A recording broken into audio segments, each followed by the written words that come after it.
Saya Abdul Aziz Yunus. Saya sedang menempuh pendidikan di Universitas Pancasakti Bekasi, Fakultas Ilmu Pendidikan, program studi Pendidikan Ekonomi. Pada kesempatan ini saya akan presentasikan materi tentang dasar-dasar komunikasi bisnis. Ini merupakan salah satu tugas untuk mata kuliah komunikasi dan negosiasi yang dibimbing oleh dosen Ibu Cynthia. Mari sama-sama kita saksikan atau kita simak presentasi saya berikut ini. Yang pertama, apa sih yang dimaksud dengan komunikasi? Komunikasi itu berasal dari bahasa Latin yaitu communis, yaitu artinya membuat kebersamaan atau membangun kebersamaan antara dua orang atau lebih. Nah, dari bahasa Latin tersebut mempunyai akar yaitu communico namanya. Artinya apa? Yaitu membagi. Nah, jadi komunikasi dalam bisnis itu yaitu membangun kebersamaan dua orang atau lebih, yaitu dalam hal melakukan bisnis. Selanjutnya yaitu proses komunikasi. Nah, dalam proses komunikasi ini tentunya ada yang namanya pengirim dan penerima. Nah, dalam proses komunikasi ini pengirim dapat memanfaatkan atau menggunakan unsur-unsur dalam komunikasi yang akan diproses. Nah, proses dalam komunikasi itu tersebut di sini ada model-modelnya. Yang pertama yaitu model dari Aristoteles. Dalam bukunya yaitu Retorika, itu ada 3 unsur penting dalam proses komunikasi. Yaitu yang pertama yaitu sumber.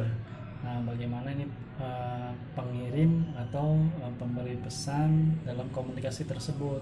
Yang kedua yaitu pesannya. Nah, isi dari apa yang disampaikan dalam komunikasi tersebut. Dan yang terakhir yaitu penerima. Dan ini merupakan penerima dari pesan dari komunikasi tersebut. Selanjutnya model komunikasi dari David K. Berlo. Unsur-unsurnya apa saja? Yang pertama yaitu sumber, yang kedua pesan disampaikan kepada media, terus penerima dan efeknya, dan ada umpan balik atau feedbacknya nanti yang disampaikan kepada sumber lagi. Pertama itu sumber. Nah, semua peristiwa komunikasi yang terjadi itu pasti melibatkan sumber sebagai pengirim informasi. Nah, sumber ini bisa terdiri dari orang sendiri ataupun kelompok, suatu organisasi atau lembaga atau perusahaan. Kedua yaitu pesan. Pesan ini apa? Sesuatu yang akan disampaikan kepada penerima informasi. Nah, ini merupakan isi yang disampaikan oleh pengirim pesan kepada penerima pesan. Nah, isi ini bisa melalui tatap muka langsung atau melakukan media yang ada. Salah satu contohnya yaitu menggunakan handphone yang sekarang sedang banyak dilakukan. Terus media komputer, menggunakan internet, itu salah satu cara pengiriman pesan dari pengirim atau sumber kepada penerima.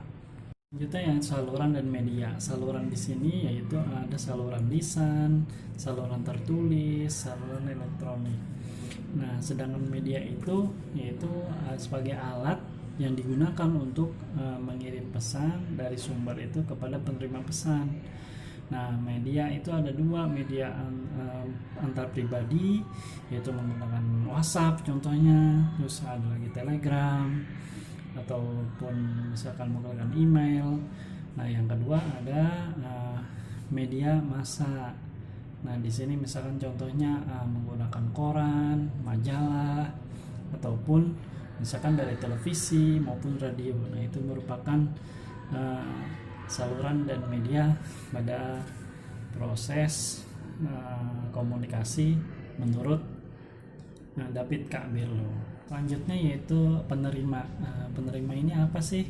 Yaitu menjadi pihak, menjadi sasaran dari pengiriman pesan dari sumber kepada penerima tersebut. Nah, penerima ini bisa terdiri dari satu orang ataupun kelompok. Nah, penerima ini sering disebut juga sebagai audiens. Selanjutnya yaitu efek atau pengaruh. Nah, ini ada nanti dari sisi penerima itu merasakan nanti apa yang harus dibuat dari pengetahuan penerima tersebut. Nah, ada efek atau pengaruh yang diterima oleh penerima tersebut, pasti nantinya ada umpan balik. Nah, di sini merupakan respon yang disampaikan oleh penerima mengenai apa pesan yang sudah dikirim oleh sumber kepada penerima tersebut. Selanjutnya yaitu bentuk dasar komunikasi. Yang pertama yaitu komunikasi nonverbal. Ya, ini merupakan bentuk isyarat atau gerak tubuh, intonasi suara, sikap yang mungkin seorang untuk berkomunikasi tanpa kata-kata. Komunikasi nonverbal ini juga disebut biasa disebut dengan isyarat atau bahasa diam, silent language. Nah, menurut ahli antropologi, sebelum kata-kata ditemukan itu komunikasi menggunakan bahasa isyarat atau body language. Selanjutnya yaitu tujuan dari komunikasi nonverbal ini, yang pertama yaitu memberikan informasi dari pengirim pesan kepada penerima pesan, terus mengatur alur suatu percakapan dari komunikasi tersebut. Terus yang ketiga mengekspresikan emosi, memperlihatkan bahwasanya kita mempunyai penegasan dalam komunikasi atau pengiriman pesan tersebut. Yang keempat yaitu memberi sifat, melengkapi, menentang atau mengembangkan pesan-pesan verbal. Yang kelima itu mengendalikan atau mempengaruhi orang lain. Yang keenam yaitu mempermudah tugas-tugas khusus, misalnya memberi contoh, mengajukan tepat pengertian benar. Yang selanjutnya yaitu komunikasi verbal. Komunikasi verbal merupakan sesuatu yang sudah biasa, lazim dalam hal melaksanakan bisnis, yaitu pesan-pesan bisnis ya kepada pihak lain berupa secara tertulis ataupun secara lisan. Bentuk komunikasi verbal ini memiliki struktur yang teratur dan terorganisasi dengan rapi, sehingga tujuan penyampaian pesan-pesan bisnis dapat tercapai dengan baik. Nah, misalkan ada kerjasama MOU atau misalnya ada invoice tagihan. Nah, itu salah satu contohnya komunikasi dalam bentuk verbal. Bentuk komunikasi verbal itu ada dua, yaitu yang pertama berbicara dan menulis, speaking dan writing. Nah, dalam menyampaikan pesan, berbicara pada umumnya lebih disukai daripada menulis karena lebih nyaman dan lebih praktis. Namun tidak semua pesan bisa disampaikan dengan cepat secara lisan. Pesan yang kompleks dan sangat penting umumnya disampaikan menggunakan tulisan bentuk laporan, terus misalkan ya seperti tadi kerjasama atau MOU tersebut. Nah, yang kedua itu mendengar atau membaca, listening atau reading. Komunikasi yang efektif adalah komunikasi yang terjadi dua arah, namun orang-orang yang terlibat dalam dunia bisnis cenderung komunikasi satu arah, yaitu hanya mendapatkan informasi.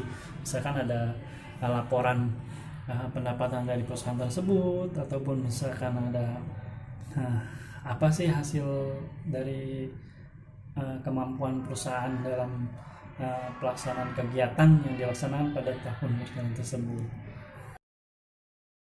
Demikianlah presentasi saya mengenai dasar-dasar komunikasi bisnis.